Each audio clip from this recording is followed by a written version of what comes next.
Good morning everyone, welcome to Nurture Academy. I hope you are doing well. So आज हम लोग class 8 का cell chapter cell structure and function complete करेंगे और देखेंगे इस चैप्टर में क्या है।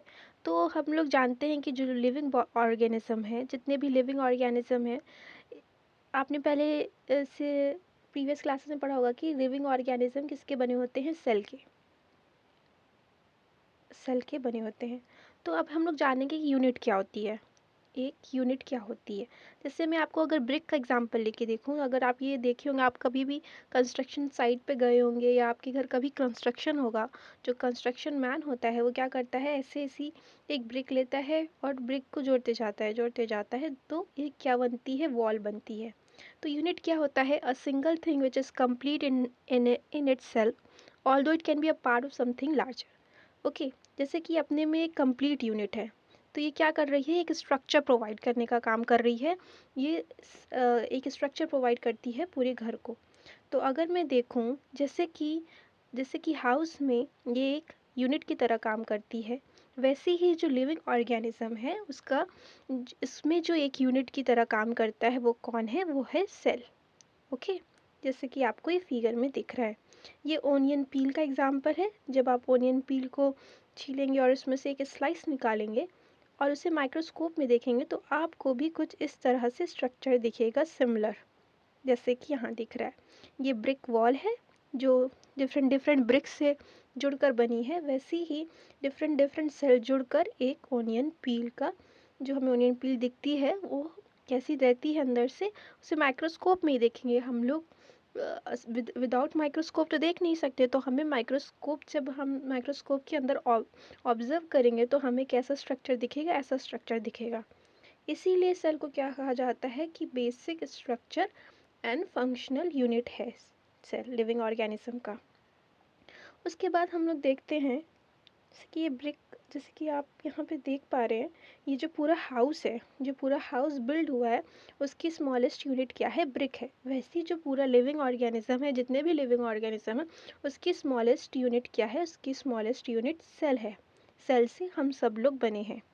तो एक कंपैरिजन अगर करी जाए ब्रिक में और सेल में, वॉल में, रूम में, हाउस में, तो कैसी होगी? जो ब्रिक है वो सबसे स्मॉलेस्ट यूनिट हाउस की है, और जो लिविंग ऑर्गेनिज्म है उसकी सबसे स्मॉलेस्ट यूनिट क्या होती है? सेल। जैसे ब्रिक बहुत सारे ग्रुप ऑफ, जब बहुत सारे ब्रिक एक साथ इकट्ठा हुए हैं तो क्या बना है? वॉल बना है। वैसी ग्रुप ऑफ सेल जब सिमिलर सेल कंबाइन होते हैं तो क्या बनता है? टिश्यू बनता है। फिर जब टिश्यू कंबाइन होते हैं तो ऑर्गन बनता है। वैसे ही जैसे वॉल कंबाइन होते हैं तो रूम बनता है। जब बहुत सारे रूम कंबाइन होते हैं तो हाउस बनता है। और बहुत सारे ऑर्गन जब कंबाइन होते हैं तो क्या बनता है? ऑर्गेनिज्म। ओके, अब हम लोग देखेंगे कि सेल होता क्या है, व्हाट इज सेल, और from where cell name derived and who discovered cell. ये सारे क्वेश्चन हैं जो आपको इस चैप्टर में पता चलेगा। तो हम लोग देखते हैं कि सेल होता क्या है। पहले तो देखेंगे कि सेल का नेम कैसे डिराइव हुआ और हु डिस्कवर्ड द सेल। तो ये बात है, सेल को सबसे पहले डिस्कवर्ड किया था रॉबर्ट हुक ने इन 1665। और किस पे किया था? स्लाइस ऑफ कॉर्क पे। किस पे किया था? Slice of cork. अब आप सोचेंगे कि कॉर्क क्या होता है ना, तो कॉर्क क्या होता है? Cork is a substance which comes from the bark of tree. ये आप ट्री देख रहे होंगे, दिस इज द ट्री। ये क्या है? बार्क है। इसी बार्क ऑफ ट्री से हमें क्या मिलता है? कॉर्क मिलता है। तो जब इन्होंने इनके पास एक सेल्फ डिज़ाइन माइक्रोस्कोप था, ने माइक्रोस्कोप में देखा, तो इन्हें ये जो बार्क वाला जो कॉर्क का स्ट्रक्चर है वो कुछ इस तरह से दिखा। और ये किसकी तरह रिजेंबल कर रहा था? ये हनी कॉम्ब की तरह दिख रहा था। हनी कॉम्ब जो बी हाइव लगती है उसका स्ट्रक्चर कैसा होता है? इस तरह कुछ दिखता है। तो इनको ये स्ट्रक्चर किसकी तरह दिखा? हनी कॉम्ब की तरह दिखा। अब रॉबर्ट हुक जो थे, उन्होंने इस स्ट्रक्चर को क्या कहा? Robert Hooke call this boxes a cell. Cell एक cell is a Latin word which means a room little room. Okay, उसके बाद हम लोग देखेंगे कि what are living organism made up of. Living organism किसके बने? तो लिविंग ऑर्गेनिज्म किसके बने हैं? Made up of cell. Cell के साथ जितने भी लिविंग ऑर्गेनिज्म आप देखेंगे वो किससे बने होंगे, वो लोग सेल से ही बने होंगे। ओके, फिर जो ऑर्गेनिज्म है on the basis of number of cell, हम लोग ऑर्गेनिज्म को टू पार्ट्स में डिवाइड करते हैं, एक यूनिसेलुलर और दूसरा मल्टी सेलुलर। ओके, तो यूनिसेलुलर जो है, यूनिसेलुलर अगर मैं इसे तोड़ूं, uni means one, cellular means cell, cellular means cell. Okay, तो यूनिसेलुलर क्या है, organism that only have a single cell. और मल्टी मीन्स होता है मैनी, मल्टी मीन्स होता है, एक सेकेंड इस वर्ड को मैं तोड़ दूँ, मल्टी मीन्स मैनी और cellular means cell, cellular means cell, क्या होता है सेल। तो organism consisting of many cells, तो अगर हम लोग डिवीजन करें तो हम लोग किस में आएंगे, हम लोग एक सेल के तो बने नहीं है, हम लोग ग्रुप ऑफ सेल या organism consisting of many cell के बने, तो हम लोग आएंगे मल्टी सेलुलर ऑर्गेनिज्म में। और इसमें और कौन आएंगे, प्लांट्स आएंगे, एनिमल्स आएंगे। और ऐसे ऑर्गेनिज्म जो सिर्फ एक सेल के बने हैं, सिंगल सेल के, उसका एग्जाम्पल है अमीबा, बैक्टीरिया एंड पैरामीशियम। ये इसमें एक सिंगल सेल ही सारा काम कर लेता है। जैसे हम लोग में क्या होता है, हम लोग में डिफरेंट क्या होता है, सबका जैसे कि डाइजेस्टिव सिस्टम डाइजेशन का काम करता है, एक्सक्रीटरी सिस्टम एक्सक्रीशन का काम करता है, जैसे कि आपने क्लास 7th में पढ़ा था। वैसे इसमें एक सिंगल सेल ही अमीबा में सारा ये काम कर लेती है, वो अपना डाइजेशन भी कर लेती है, एक्सक्रीशन भी कर लेती है और रिस्पायरेशन भी कर लेती है। अब क्वेश्चन आ रहा है कि number of cell, okay, number of cell क्या होगा, नंबर ऑफ सेल से जैसे कि ऑर्गेनिज्म है, आप बता सकते हैं कि एक ट्री में कितने सेल्स होंगे, या एक बड़े एलिफेंट में कितने सेल होंगे। तो लिविंग ऑर्गेनिज्म जो मल्टी सेलुलर ऑर्गेनिज्म होते हैं, वो number of billion and trillion of cells से बने होते हैं, कितने, billion and trillion of cells से बने हैं। ओके, उसके बाद हम लोग को शेप देखनी है, क्या do all cell look alike in term of shape and size, तो ऐसा बिल्कुल भी नहीं है। आप देखेंगे ये जो सेल है, ह्यूमन बॉडी की कुछ सेल्स हैं यहाँ पे, तो सबका स्ट्रक्चर तो एक जैसा नहीं है। नर्व सेल ऐसी दिख रही हैं, ब्लड सेल्स ऐसी दिख रही हैं, फैट सेल्स ऐसी दिख रही हैं और एपिथेलियल सेल ऐसी हैं, ये सेक्स सेल है, ये बोन सेल है और ये मसल सेल्स है। इन लोग का स्ट्रक्चर और जो शेप है वो इस पे डिपेंड करेगा कि ये कौन सा फंक्शन परफॉर्म करती हैं। फॉर एग्जांपल जो नर्वस सेल है वो लॉन्ग होती है और क्या होती है, ब्रांच्ड होती है, लॉन्ग होती है और ब्रांच्ड होती है। क्यों, क्योंकि इसे मैसेज ट्रांसफ़र और रिसीव करना होता है ताकि बॉडी कंट्रोल और कोऑर्डिनेट कर सके, तो ये कैसी होती है, लॉन्ग होती है। ओके, चलिए, और मसल सेल्स कैसी होती हैं, पॉइंटेड एट द एंड, ऐसी होती हैं कुछ, हाँ यहाँ पॉइंटेड होती हैं। ओके, तो ये शेप किस पे डिपेंड करेगा कि वो किस तरह का फंक्शन परफॉर्म कर रही हैं। ओके, ये अमीबा है, अमीबा का शेप कैसा होता है, इर्रेगुलर होता है, अमीबा का शेप कैसा होता है, इर्रेगुलर होता है, और इसके पास सूडोपोडिया पाए जाते हैं।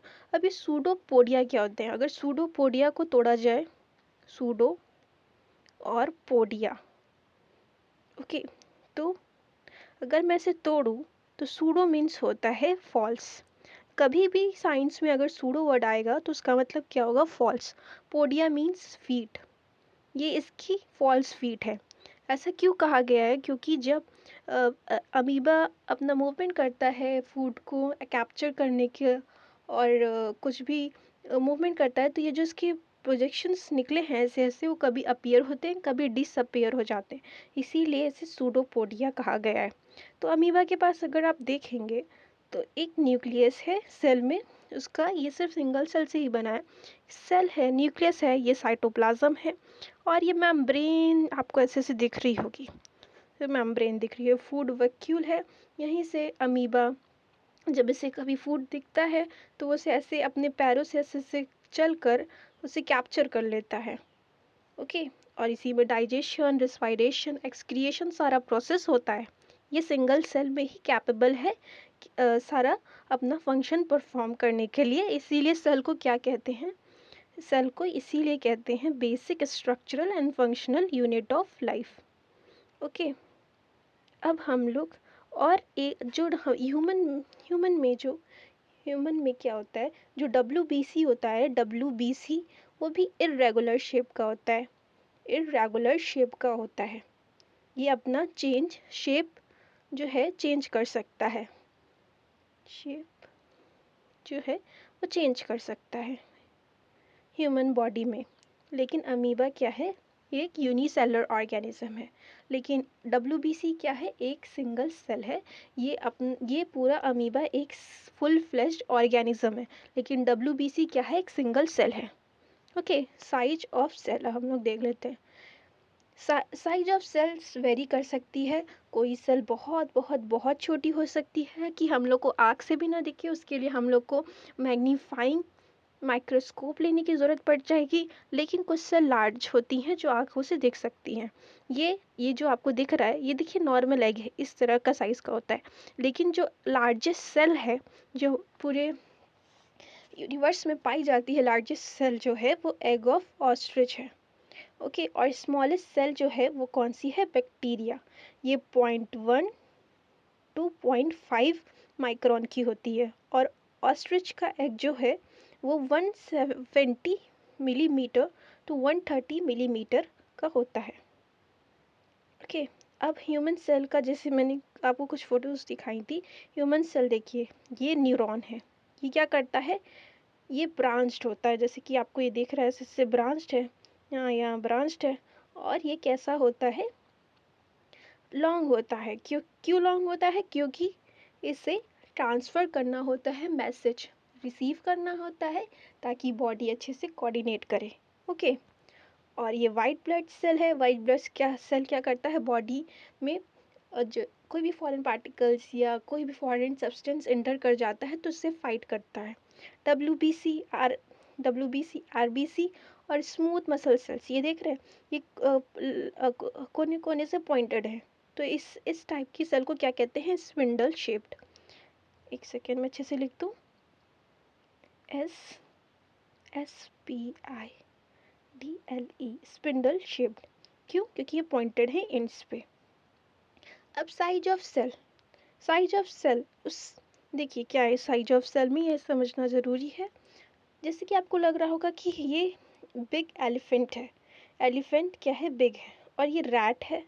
तो क्या रैट और एलिफेंट में साइज ऑफ सेल, आपको लग रहा होगा कि एलिफेंट बड़ा है तो इसमें साइज ऑफ सेल बड़ी होगी, और रैट छोटा है तो इसमें साइज ऑफ सेल छोटी होगी। पर ऐसा कुछ नहीं है। यहाँ पे लिखा है जो साइज ऑफ द सेल है has no relation with the size of the cell has no relation with the size of the organism। इससे कोई फर्क नहीं पड़ता कि कोई ऑर्गेनिज्म बड़ा है कि छोटा है। इसका सिर्फ इससे फर्क पड़ेगा size related to function. Size हमेशा किससे रिलेट होगी? फंक्शन से। ओके, फॉर एग्जांपल जो नर्व सेल रैट में है, जो नर्व सेल रैट में है और जो नर्व सेल एलिफेंट में है, वो दोनों कैसी होंगी? वो लॉन्ग होंगी, ब्रांच्ड होंगी, क्योंकि उन लोग को ट्रांसफ़र ऑफ मैसेज का काम करना है। तो वो किस पे डिपेंड कर रहा है? वो फंक्शन पे डिपेंड कर रहा है। इससे कोई लेना देना नहीं है कि एलिफेंट बड़ा है तो उसका साइज ऑफ सेल बड़ा होगा, और रैट छोटा है तो उसका साइज ऑफ सेल छोटा होगा। इससे कोई लेना देना नहीं है। इसका लेना देना फंक्शन से है। कौन कैसा फंक्शन परफॉर्म करेगा उसके हिसाब से size of the cell determine होगा। ओके, उसके बाद ये बुक में आपके दिया था, ये देखिए, ये एग का हैन है। तो ये जो आपको येलो पार्ट दिख रहा है वो क्या है? यॉक है। और जो वाइट पार्ट है वो क्या है? एल्ब्यूमिन। ओके, ये बॉइल्ड एग है। ओके, अब हम लोग सेल का पार्ट देखेंगे कि सेल बनी किससे है। अगर यूनिसेलुलर ऑर्गेनिज्म है और मल्टी सेलुलर ऑर्गेनिज्म है तो वो लोग बनी किससे हैं? तो बेसिक कंपोनेंट ऑफ सेल क्या है? उसमें क्या क्या रहेगा, कोई भी सेल हो तो उसकी बेसिक कंपोनेंट होंगी सेल मेम्ब्रेन। सेल मेम्ब्रेन का दूसरा नाम प्लाज्मा मेम्ब्रेन है, जैसे आपका घर का और स्कूल का नाम अलग अलग होता है। और न्यूक्लियस होगा और साइटोप्लाज्म होगा। अब हम लोग सेल मेम्ब्रेन, न्यूक्लियस और साइटोप्लाज्म के बारे में पढ़ेंगे। ओके, तो जैसे कि मैंने बताया what is cell made up of, what is the structural organisation of cell, कि इनका ऑर्गेनाइजेशन क्या है। तो cell has a special component called organelles. Cell के पास स्पेशल कंपोनेंट है जिससे हम क्या कहते हैं, ऑर्गेनल्स। और ये कैसे ऑर्गेनाइज्ड हैं, तो जो तीन फ्यूचर मैंने बताए, प्लाज्मा मेम्ब्रेन जिसे सेल मेम्ब्रेन भी कहते हैं, न्यूक्लियस और साइटोप्लाज्म, ये हर सेल की फ्यूचर्स हैं, ये सारे सेल में पाई ही जाएंगी। तो अब what are cell organelles, organelles क्या है, जैसे जो हमारी बॉडी है वो डिफरेंट डिफरेंट ऑर्गन से बनी है। लाइक डाइजेशन के लिए हमारे पास स्टोमक है, एक्सक्रीशन के लिए किडनी है, और रिस्पायरेशन के लिए लंग्स हैं, और बहुत सारी चीज़ें हमारे पास ऑर्गन है, और ये क्या करती हैं, स्पेशल जॉब करती हैं। जैसे डाइजेशन में हमारा फूड डाइजेशन होता है, डाइजेस्टिव सिस्टम में फूड डाइजेशन का प्रोसेस होता है, रिस्पायरेशन में हम लोग रिस्पायर करते हैं, एक्सक्रिएशन में एक्सक्रीशन होता है। तो सारे ऑर्गन्स का काम बटा बटा है, बट सब लोगों ने अपना अपना काम ले लिया है। वैसे ही सेल के अंदर ये सारे सेल ऑर्गेनल्स हैं, इन्होंने भी अपना काम बांट लिया है। कुछ लोग एनर्जी बनाते हैं, कुछ लोग सेल को क्लीन करते हैं, कुछ लोग सेल को कंट्रोल करते हैं। सेल को कौन कंट्रोल करता है, न्यूक्लियस। और माइटोकॉन्ड्रिया जो है वो एनर्जी बनाता है, और ये क्या है, ये न्यूक्लियस है। न्यूक्लियस क्या है, ये कंट्रोल करता है। तो सेल जो है किससे बनी है, सेल ऑर्गेनल से बनी है, that to special jobs to keep the cell alive. Okay, अब हम लोग प्लाज्मा मेम्ब्रेन देखेंगे, तो मैं इसे जूम कर लेती हूँ एक बार। देखिए प्लाज्मा मेम्ब्रेन ये प्लांट सेल है, यहाँ मैं पी लिख देती हूँ, ये एनिमल सेल है। ओके, फिर उसके बाद हम लोग इसके अंदर जो जो ऑर्गेनल्स हैं वो एक बार डिस्कस कर लेंगे। पहले हम लोग यहाँ पे प्लाज्मा मेम्ब्रेन देख लेते हैं। ये देखिए, ये सेल, ये वाली लाइन है, ये वाली लाइन जो मैं बना रही हूँ वो क्या है, प्लाज्मा मेम्ब्रेन। जैसे कि यहाँ आपको दिख रहा होगा प्लाज्मा मेम्ब्रेन, कौन सी, ये वाली प्लाज्मा मेम्ब्रेन है। प्लांट सेल में प्लाज्मा मेम्ब्रेन के ऊपर भी एक आउटर मोस्ट लेयर होता है, जिसे क्या कहते हैं, जिसे कहते हैं सेल वॉल। ये रहा सेल वॉल। ओके, ये एक सेकेंड, ये है सेल वॉल और ये है प्लाज्मा मेम्ब्रेन। ओके, तो ये प्लांट सेल में एक आउटर थिक कवरिंग होती है जिसे क्या कहते हैं, सेल वॉल। और ये ऐसा इसलिए होता है, इसके पास सेल वॉल इसलिए होती है क्योंकि इससे क्या है, प्लांट कहीं मूव नहीं कर सकते, वो स्टेशनरी रहते हैं। तो उन्हें एक्सट्रीम वेदर, टेम्परेचर भी झेलना है, स्ट्रॉन्ग विंड को भी झेलना है, और बहुत सारे जो एटमॉस्फेरिक मॉइस्चर है वो सब भी इसे झेलना है। इसीलिए उसे एक आउटर मोस्ट कवरिंग दी गई है जिसे क्या कहा जाता है, सेल वॉल। ये प्लांट सेल की बात हो रही है, लेकिन एनिमल सेल में ऐसा कोई सेल वॉल नहीं दिया गया है। जैसे कि आप यहाँ फिगर में देखेंगे, एक सेकेंड, तो इसके पास सिर्फ प्लाज्मा मेम्ब्रेन है, क्योंकि एनिमल लोग मूव कर सकते हैं, अपने आप को बचा सकते हैं, तो इन्हें एक्स्ट्रा प्रोटेक्शन की ज़रूरत नहीं है। तो इनके पास सिर्फ क्या है, प्लाज्मा मेम्ब्रेन, जिसे क्या कहते हैं, सेल मेम्ब्रेन भी कहते हैं। तो आपसे क्वेश्चन ये पूछेगा कि प्लांट सेल में सेल वॉल पाया जाता है क्या, एनिमल सेल में भी सेल वॉल पाया जाता है, तो आप लगाएंगे नहीं। सेल वॉल इसलिए नहीं पाया जाता क्योंकि एनिमल सेल में सेल वॉल इसलिए नहीं पाया जाता क्योंकि एनिमल मूव कर सकते हैं, अपने आप को बचा सकते हैं, लेकिन प्लांट जो है वो स्टेशनरी रहते हैं, की जगह खड़े रहते हैं, तो उन्हें एक्सट्रीम वेदर का सामना करना पड़ता है। ओके, अब प्लाज्मा मेम्ब्रेन करती क्या है, फंक्शन क्या है प्लाज्मा मेम्ब्रेन का। जैसे कि आपको यहाँ दिख रहा है कि ये घर है, घर का एंट्रेंस है, डोर है। इस डोर से आप क्या सबको आने देते हैं, नहीं, आप जिसे चाहते हैं वो अंदर जाता है, और यहाँ से जिसे वापस आना होता है वो बाहर निकल जाता है। तो प्लाज्मा मेम्ब्रेन का भी सेल में यही काम है। सेल मेम्ब्रेन क्या करती है, एक तो ये जैसे यहाँ पे किसी का घर है तो ये क्या करती है, सेपरेट कर देती है। समझ लीजिए एक सेल ये है, एक सेल ये है।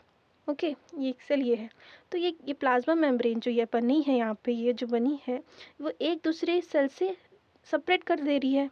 यहाँ से सेपरेट कर दे रही है, यहाँ से सेपरेट कर दे रही है, वही लिखा है plasma membrane separate cell from one another and also from the surrounding medium. और जो मीडियम में जो भी चीज़ें हैं उसे भी अलग कर दे रही है। ओके, ये क्या है? अब ये पोरस है। पोरस मतलब क्या होता है बच्चों? पोरस मतलब होता है कि पोर्स। पोरस मीन्स होता है स्मॉल पोर्स प्रेजेंट होंगे, स्मॉल पोर्स प्रेजेंट होंगे, जिससे क्या होगा, जैसे ये प्लाज्मा मेम्ब्रेन है आपको दिख रही है, तो इसमें पोर्स ऐसे ऐसे प्रेजेंट रहती हैं, जिससे क्या होता है चीज़ें बाहर और अंदर जा सकती हैं। Okay, which allow the movement of material both inward and outward. उसमें क्या है कि यहाँ से लोग अंदर भी जा सकते हैं और बाहर भी आ सकते हैं। तो प्लाज्मा मेम्ब्रेन एक डोर की तरह काम करती है, जिसको जाना है वो जा सकता है, जिसको अंदर आना है आ सकता है। ओके, चलिए अब हम लोग देखते हैं ये न्यूक्लियस। न्यूक्लियस क्या होता है? न्यूक्लियस के बारे में जानेंगे। ये क्या है? ये इम्पॉर्टेंट कंपोनेंट है ऑफ द लिविंग सेल। क्या है? इम्पॉर्टेंट कंपोनेंट है, और ये जनरली स्फेरिकल इन नेचर होता है। स्फेरिकल इन नेचर होता है, जैसे आपको फिगर में दिख रहा होगा। और ये कहाँ रहता है? अगर मैं यहाँ फिगर आपको दिखाऊं, एक सेकेंड, तो ये देखिए, ये जनरली सेंटर में रहता है। जनरली लिखा है, ठीक है, जनरली लिखा है। तो ये एनिमल में तो ये सेंटर में रहता है, लेकिन प्लांट में क्या होता है, ये कोने में चला जाता है। ऐसा क्यों होता है? क्योंकि प्लांट के पास एक ऑर्गेनल होता है जिसका नाम होता है वैक्यूल, जो प्लांट का बहुत सारा हिस्सा ऑक्यूपाई करके रखा है। तो अगर पूछेगा प्लांट सेल का जो न्यूक्लियस है वो कहाँ है, तो साइड में रहता है, पेरिफेरी पे रहता है, लेकिन जो एनिमल का है वो सेंटर में रहता है न्यूक्लियस। ओके, अब क्या है? अब इसका रोल क्या है? ये इनहेरिटेंस में भी रोल करता है। अब ये कैसे करता है? तो क्या है कि देखिए, एक सेकेंड में आपको अच्छे से समझा देती हूँ। देखिए, ये इनहेरिटेंस में भी काम करता है, और ये control centre of the cell है। यहाँ ऑफ होगा, of the control centre of the activity of cell. ये सेल जो भी सेल में ऑर्गेनल्स हैं, समझ लीजिए माइटोकॉन्ड्रिया है जो एनर्जी बनाता है, और ये वैक्यूल है जो सारा स्टोर्स करा रहता है चीज़ें, और कभी कभी डिस्पोजल का भी काम करता है। ओके, और एक न्यूक्लियस होता है सेंटर में। अगर प्लांट सेल है तो कोने पे पेरिफ्री में, और एनिमल सेल है तो सेंटर में। ओके, तो अब क्या होता है कि इसके पास क्या होता है, देखिए पहले मैं एक बार आपको फिगर समझा देती हूँ, फिर इनहेरिटेंस और ये सब बताऊँगी। देखिए ये क्या है, ये रहा न्यूक्लियस पूरा, और ये इसके पास दो मेम्ब्रेन है, दो मेम्ब्रेन है, एक आउटर। देखिए इसका स्ट्रक्चर कुछ ऐसे बना है ना, ऐसे ऐसे ऐसे ऐसे ऐसे बना है। ओके, ये जो दिख रहा है, ये आउटर मेम्ब्रेन, जैसे प्लाज्मा मेम्ब्रेन पोरस थी वैसे ये भी पोरस है।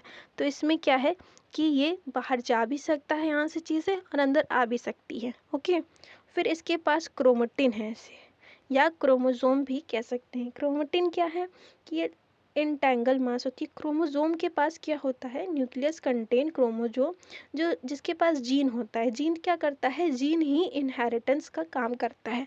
इनहेरिटेंस मतलब क्या होता है बच्चों?